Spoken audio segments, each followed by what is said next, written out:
Buenas tardes, casi buenas tardes, dentro de 3 minutos serán buenas tardes. Gracias por acompañarnos en la presentación de este importante trabajo que debemos a nuestro amigo y colega, el doctor Mario Luis Fuentes. La comentarista del trabajo será la doctora Rosa María Rubalcaba, a quien le agradecemos su muy buena disposición para acompañarnos. Rosita, muchas gracias.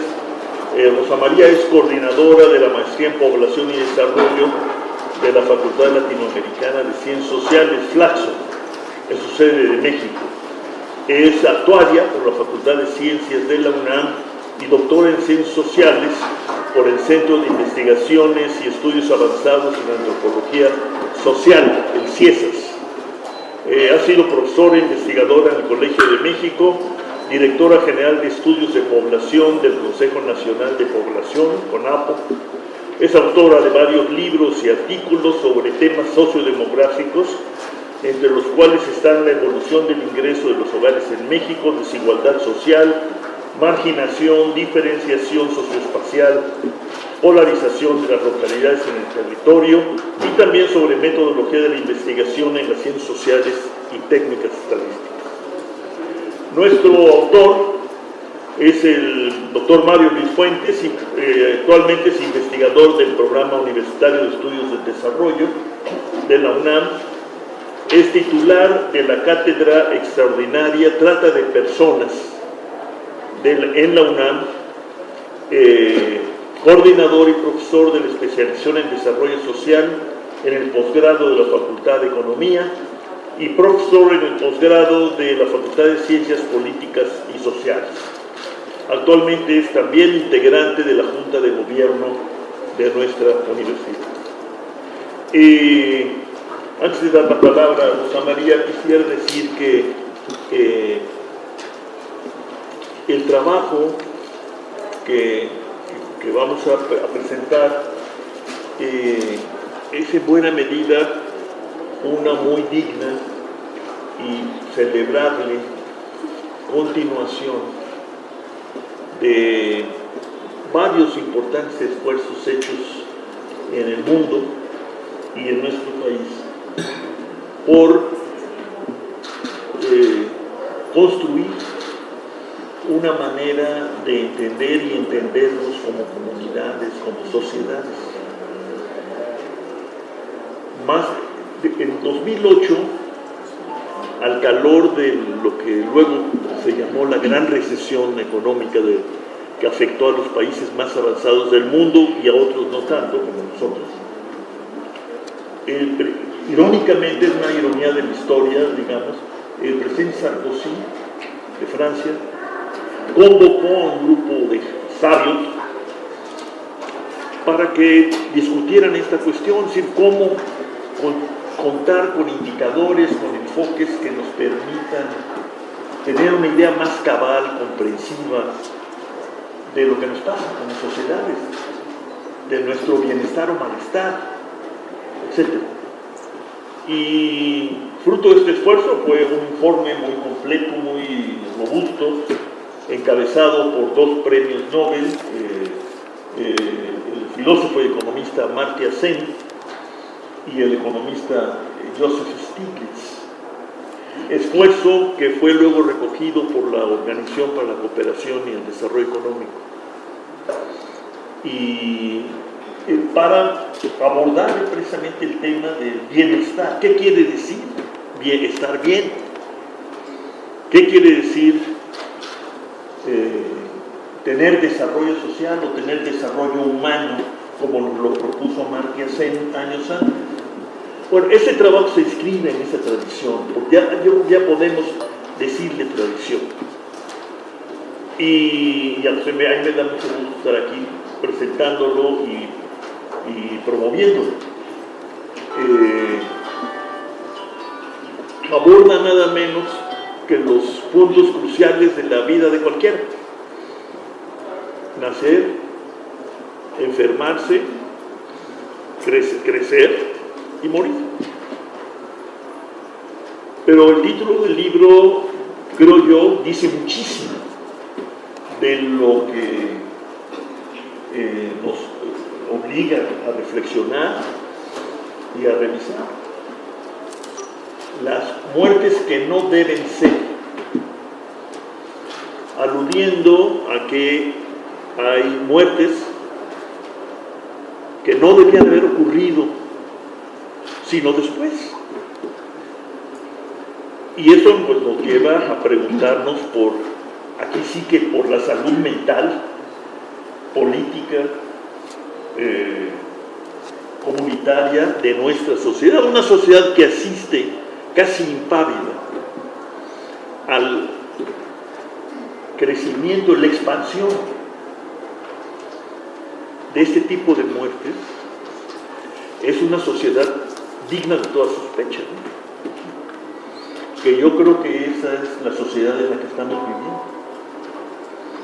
Si no se conmueve y actúa para frenar esta vergüenza, bueno, llevándolo en el tiempo hacia adelante, pues podemos tener una situación de autodestrucción de estratos enteros de la población mexicana. A eso nos refiere el trabajo, al gran clásico tema de salud y enfermedad, y no solo de los individuos, sino de la sociedad, y en este caso, de nuestra sociedad. Bueno, dicho esto, le doy la palabra a la señora Rubalcaba. Muchas gracias. Gracias.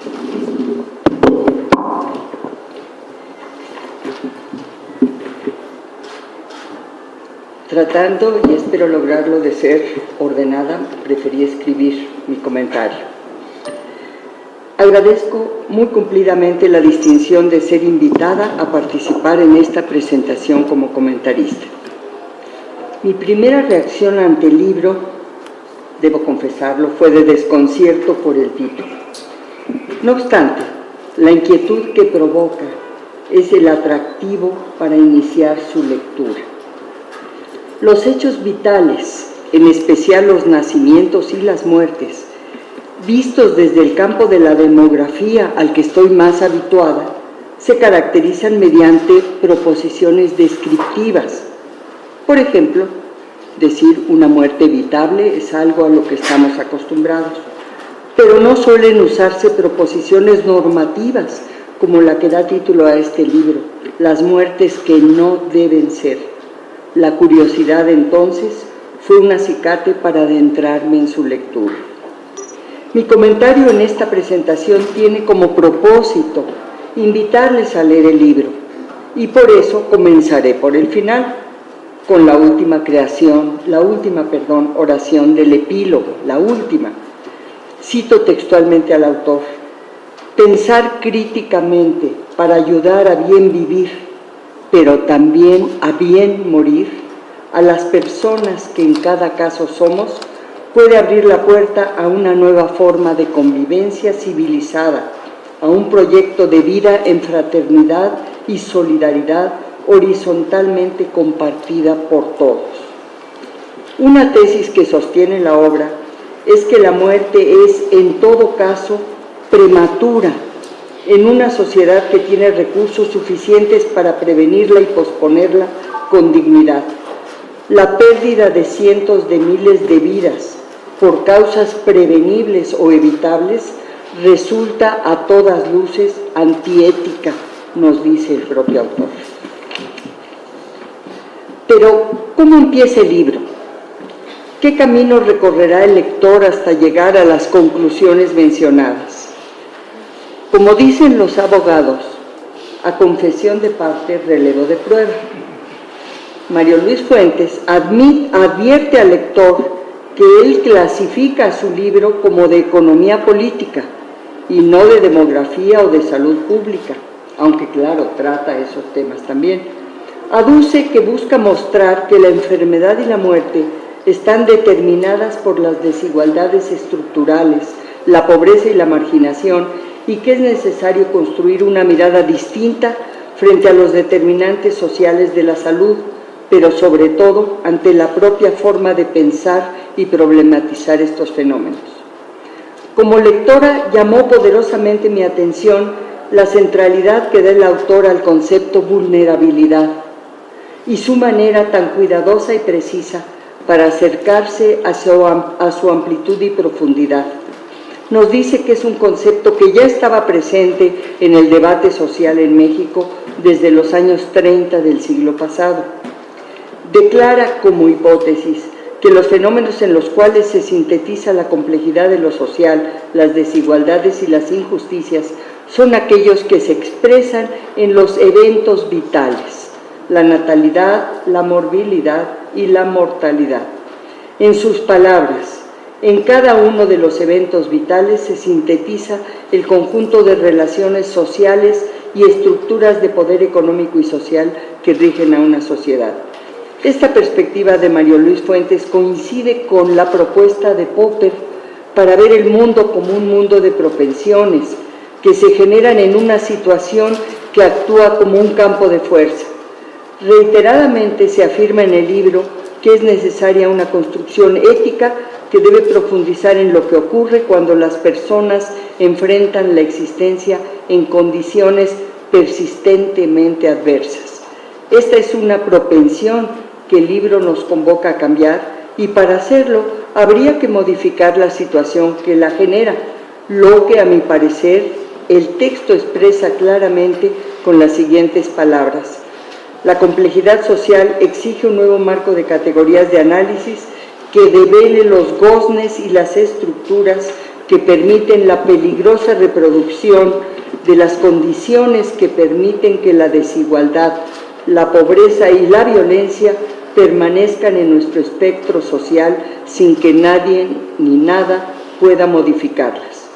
No voy a comentar los antecedentes y pormenores que ofrece esta obra sobre la secuencia cronológica que ha seguido la cuestión social en los desarrollos teóricos y en los análisis y propuestas de programas y acciones provenientes de organismos nacionales e internacionales.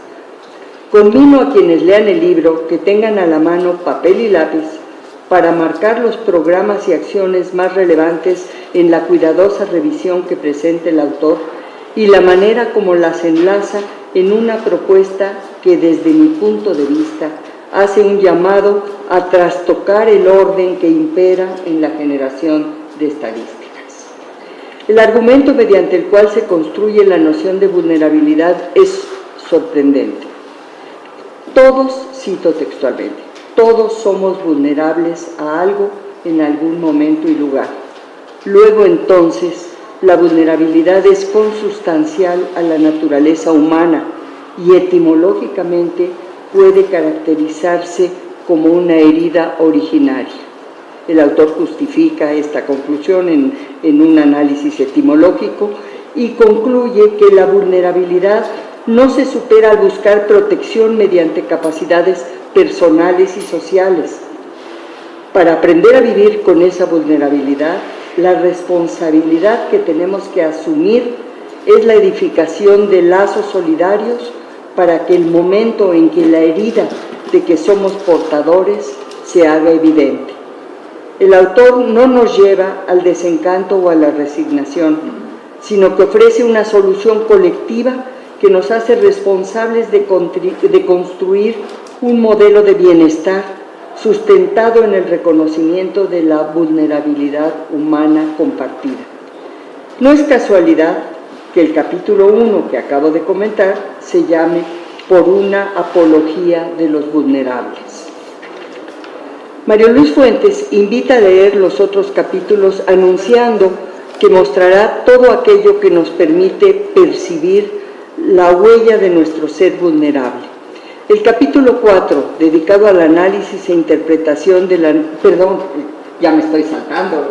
El capítulo 2, ya me preocupé por el tiempo. Por favor, moderador, cuando queden 5 minutos me avisen.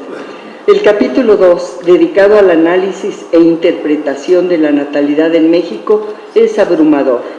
Examina mediante diversos indicadores expresados en forma gráfica relativos al acto del alumbramiento, término cuyo contenido expresivo se enfatiza en la obra, y a la desprotección en que ocurre cuando las madres son pobres, jóvenes, indígenas, con tasas de mortalidad materna e infantil inaceptables en el marco jurídico y de derechos que nos hemos dado como sociedad.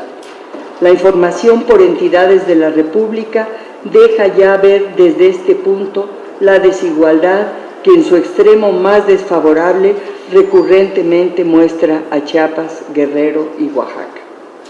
Quiero hacer aquí una mención especial al cuidadoso tratamiento de los datos que hace el autor y las cifras que presenta a lo largo de la obra y a la reflexión crítica que ofrece sobre su construcción en las diversas instituciones que generan información oficial, bien sea mediante registros administrativos o por la vía de estimaciones.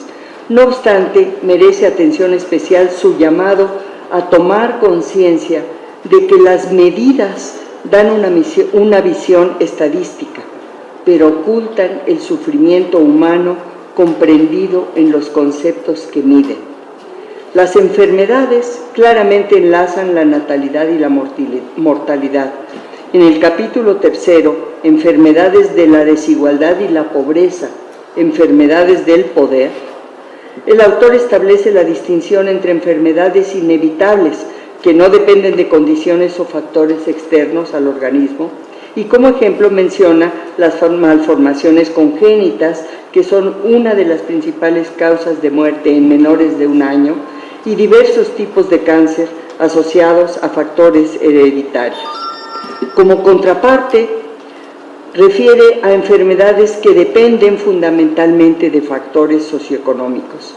Están asociadas a la ausencia de servicios públicos de salud, a deficiencias en las políticas de prevención, a la pobreza, a la desigualdad, a los hábitos de consumo y vida de las personas, o bien a factores estructurales de carácter antropogénico como el cambio climático.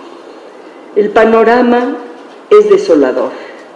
Hambre, desnutrición, diabetes y diversas patologías de la pobreza como enfermedades respiratorias y gastrointestinales. Incluye también las enfermedades mentales vinculadas con depresión y adicciones, así como los accidentes y la hipertensión.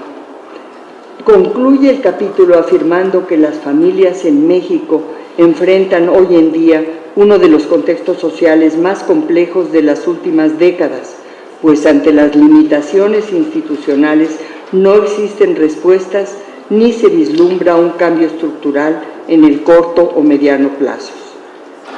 El capítulo 4, exigencia de una muerte en dignidad. Ante la pregunta ¿de qué morimos los mexicanos?, el libro responde examinando las tendencias de 4 causas, entre otras, pero 4 muy fundamentales, que son los homicidios, accidentes vehiculares, cirrosis hepática y diabetes. Empero, con referencia a la dignidad, la descripción de la mortalidad entre las niñas y los niños es desgarradora. Comienza con la muerte de los menores de 1 año, a la que suele darse poca importancia porque se examina en grupos de edad, por ejemplo, los menores de 3 años o los menores de 5.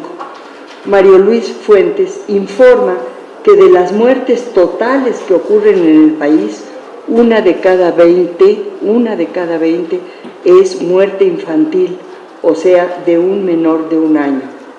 Las causas de muerte pueden considerarse evitables son dificultades respiratorias, agresiones, violencia en menores de 1 año y accidentes de tránsito. En estos casos, la omisión de cuidados y la irresponsabilidad de los adultos terminan provocando el fallecimiento. En la primera infancia, las niñas y niños de entre 1 y 4 años, la 1/4 parte de los decesos se deben a violencia y accidentes de transporte. Nuevamente, por imprudencia, fallecen al día 4 menores. En la edad escolar, de 5 a 9 años, 1 de cada 3 niños que fallecen se debe a la violencia y los accidentes viales. En este grupo de edad, Desafortunadamente también figuran quemaduras, por ejemplo en la cocina, con una plancha, asfixia e intoxicación asociadas a la pobreza. En los dos últimos capítulos culmina el razonamiento que el autor desarrolla en los anteriores. Se pregunta, ¿por qué somos tan descuidados e irresponsables con los niños?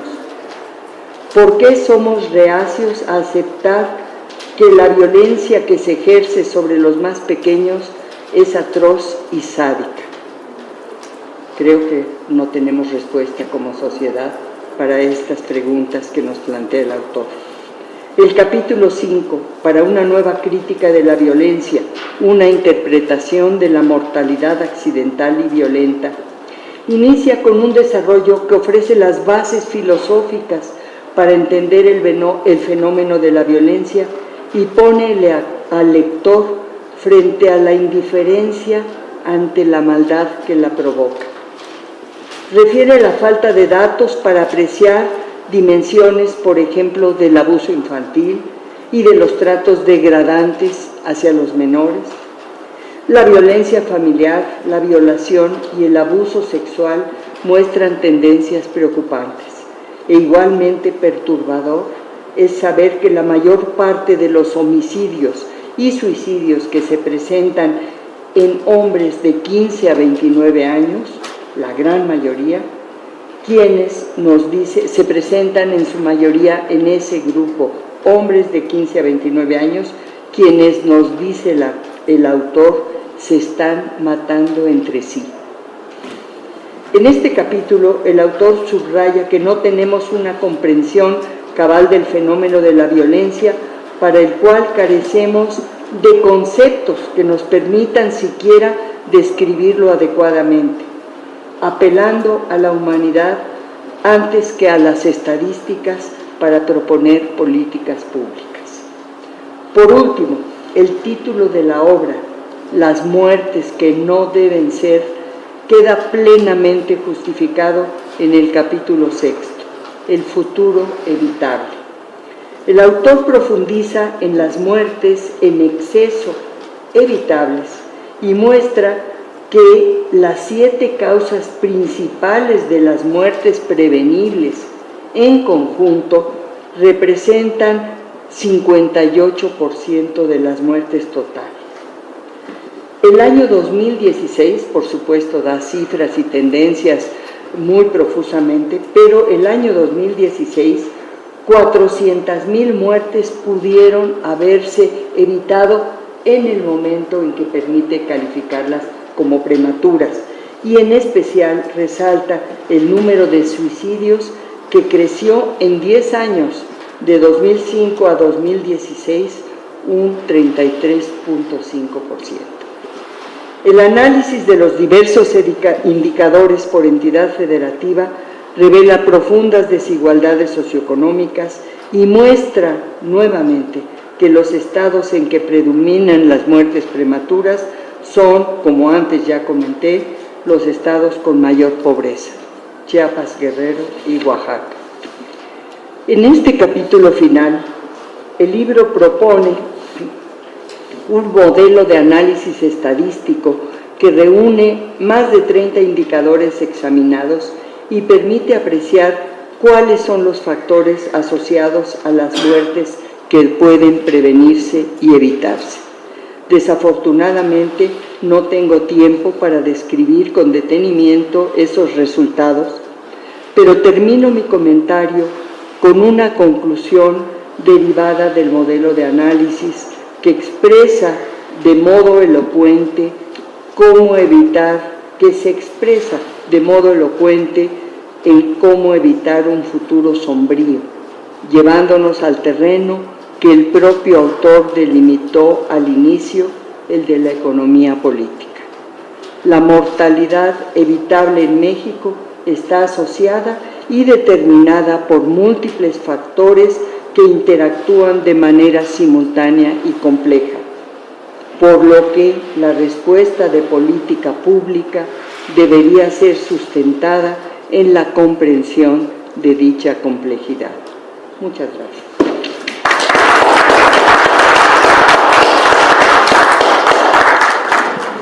gracias a Rosa María Rubalcaba y tenemos todavía unos minutos, Luis, si te parece podemos, si hay alguna pregunta y luego tú cierras la presentación. Si hay alguna pregunta o comentario.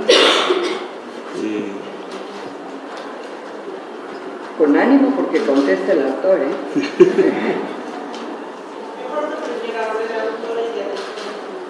¿Cómo? Ya ves que primero sugiere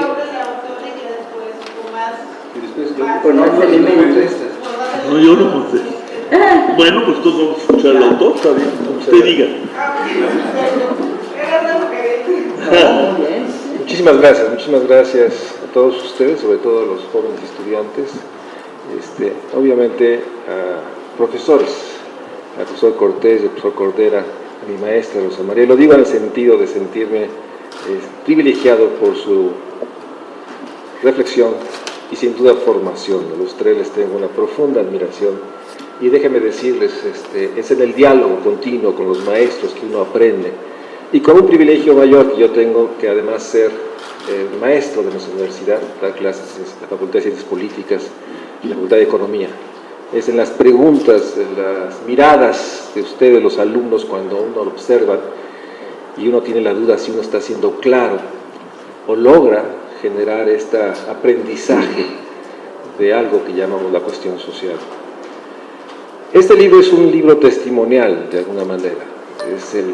Refleja, como todos los que hacemos ensayos, y yo lo que hago básicamente es un ensayo, es un deseo de decir a los posibles lectores, miren, eso es lo que yo estoy observando. Quiero que ustedes vean esto. Y uno señala con el ensayo. Y obviamente este recuento de datos parte de una pregunta para mí existencial. Yo soy de los que vivo convencido que somos, como en algún momento dijo Heidegger, el gran filósofo del siglo XX, somos los únicos seres vivientes que cuando estamos conscientes de nuestra muerte. La noción de que vamos a morir nos vuelve humanos. Y esa conciencia es lo único que nos distingue de los otros seres vivientes a través del lenguaje. En ese sentido, lo que yo planteo en este texto es mi indignación, mi enojo ante asumir que la muerte, cuando es evitable, cuando no es provocada, debe ser simplemente ocultada. Cada vez que oigo la cifra terrible, 36,000 homicidios, como fue el año pasado, me pregunto de los 300,000 muertes por enfermedades, por muertes que pudieron ser evitadas. Hay un ocultamiento que se está haciendo. Por eso lo que yo planteo, si en este siglo XXI el fallecimiento de cientos de miles de personas no es un hecho natural, estamos ante un panorama masivo, y lo digo con el énfasis de muertes provocadas, en el sentido de que son resultado de factores sociales, políticos, que podrían de alguna otra manera haberse evitado. Por eso esto es un texto no de demografía, tampoco de salud pública, parte de una manera, como yo me he aproximado a tratar de comprender el fenómeno social desde el análisis de la economía política. Para aquellos que trabajamos estas dimensiones de la economía política, buscamos hacer evidente que hay una disputa del poder. Me acerco desde una visión hermenéutica, buscando comprender la complejidad desde su lenguaje. Y obviamente eso me confronta con una manera de pensar la cuestión social desde una idea meramente empírico-analítica, en lo que prevalece es la búsqueda de la causalidad, y se usan los datos que permitan establecer una causalidad. Es un argumento, no solo ético, no solo de enojo ante la muerte que puede ser provocada, es un argumento para tener cuidado con el número.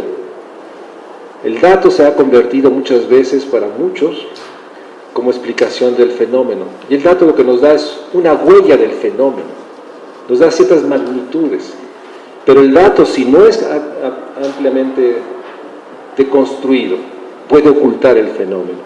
Entonces hay un alegato adentro en términos de lo importante de reconocer que los números, los datos, la estadística, son instrumentos que aspiran a describir la complejidad, pero que requieren todo un análisis para poder explicar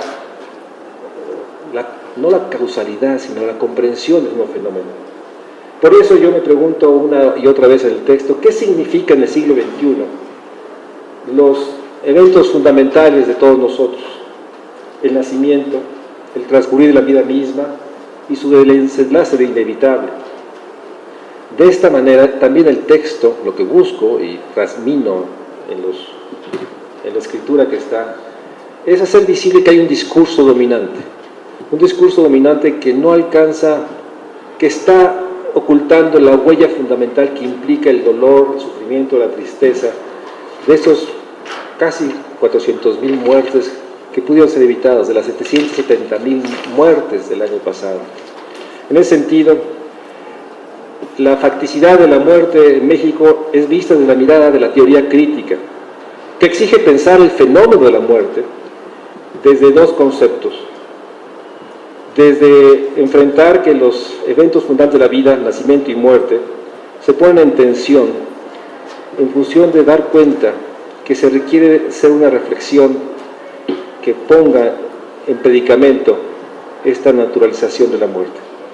Lo que busco en el texto es develar, hacer visible las huellas, las causas profundas de esta muerte, de esta enfermedad, y también hacer visible que pocos de estos millones de mexicanos que nacen cada año, pocos pueden tener un nacimiento que sea digno de llamarse el alumbramiento a la vida. Porque nacer es estar presente en la vida y es un alumbramiento, pero en condiciones de pobreza, de explotación, de falta de atención o cuidado, pocas personas o pocas madres viven este alumbramiento en el sentido mayor de lo que implica el texto. En ese sentido, lo que yo pongo en tensión, y espero avanzar en ello, es que los conceptos dominantes en la cuestión social, en su dimensión de política pública, no alcanzan a sintetizar la complejidad ni dar cauce de esta relación de poder que está atrás de todo evento humano. Yo soy de los que creemos que somos seres políticos sobre todo. Reivindico la noción de las facultades políticas, entes políticos, oikos políticos, como dice nuestra facultad. Confronto esta idea de que somos seres que racionalizamos o que somos económicos y que no logramos comprender esta dimensión y que hay una evidente actitud de ocultarla. Por eso planteo en el texto, agradeciéndole a la maestra Rosa María Rubalcaba su generosa reflexión, que hay que repensar los conceptos mismos, porque los conceptos no logran expresar. Mi primer asombro fue cuando me encontré con un concepto de salud pública, muertes en exceso evitables. Y obviamente el exceso no es el número, la magnitud. El exceso es que nunca debiera haber sucedido ni uno solo. Bajo este concepto de exceso evitables se le despoja a la palabra la capacidad de denuncia, la capacidad de denunciar algo que está en el texto. Yo soy de los que creo que hacer teoría crítica o reflexionar críticamente hay en el fondo una posición emancipadora. Es confrontar el estado de las cosas, transformarlas, no la descripción, no incluso la explicación, sino plantear que toda reflexión de teoría crítica, que es lo que yo he estado estudiando en los últimos años, implica una rebeldía ante la realidad, ante los sucesos.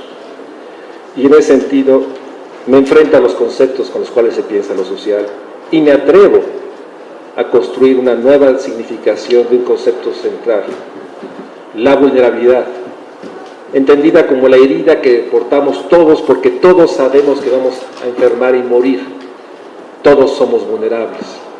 Y en ese sentido hago una resignificación del concepto y lo pongo en el centro del análisis de lo social. Y planteo que en este texto que la vulnerabilidad debe ser entendida como la herida de que somos todos y todas portadores, una condición permanente, siempre presente, de la posibilidad de morir y de enfermar. Y en ese sentido replanteo este concepto. Este ejercicio de reflexión de los conceptos dominantes me permite acercarme a estos fenómenos de la muerte, la enfermedad y el nacimiento para ir más allá de las tendencias numéricas que se plantean en el texto. Y en ese sentido, sí es un texto que se ancla en una posición ética. Poner la ética por delante del análisis del fenómeno social. Tener una posición con respecto al fenómeno. Ética que fundamenta el discurso de los derechos humanos. Y en ese sentido, pongo en el centro una de las dimensiones más importantes del siglo XXI, pensar en las víctimas de la injusticia, de la pobreza, de la desigualdad, darles rostro, darles nombre, hablar de los seres humanos que viven esos procesos, que a mi juicio muchas veces el discurso dominante los despoja incluso de la noción de que son seres humanos. En ese sentido, yo les agradezco mucho a mis profesores aquí presentes, a mis alumnos y alumnas que me han hecho visible mi enorme necesidad de ser más claro en los conceptos, de ser más didáctico, y el enorme sentido de poner en el centro que si hay un enojo, un azoro ante la realidad de dolor y de soledad y de enfermedad que se vive, lo que debe plantearse en cualquier texto, desde mi punto de vista, es una actitud de transformar la realidad, no solo describirla, transformarla para construir un México donde todos tengamos un alumbramiento, una vida y sobre todo una muerte digna, porque hoy en día incluso morir muchas veces está cargado de una gran indignidad, no solo por la muerte homicida, sino por saber que alguien que uno quiere murió por la falta de acceso a los servicios públicos, médico, enfermera, medicinas, o murió consecuencia de una vida de profunda injusticia.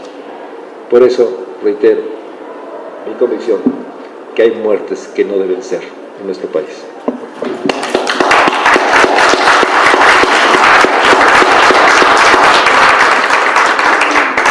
Muy bien, ahora sí, lo escuchamos a usted. Gracias, perdón.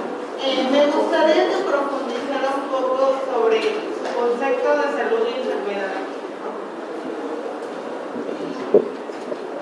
Allá, ¿usted quería? De una vez, ¿no? Sí. No, otro lado. En cuanto al tema de, bueno, yo estoy trabajando un tema de una mujer a la que por mala atención en el IMSS murió su bebé, o sea, se comprobó que fue por negligencia médica. ¿Qué se hace en estos casos en cuanto a tratamiento de esta enfermedad? ¿Qué se puede decir en estos casos? Muy bien. Nadie más. Muy bien. Allá. Sí me gustaría también que se profundizara este aspecto cuando mencionas sobre el cáncer, como si fuera una cuestión que ahí no se pudiera evitar y también intenta determinaciones de orden estructural, ¿no?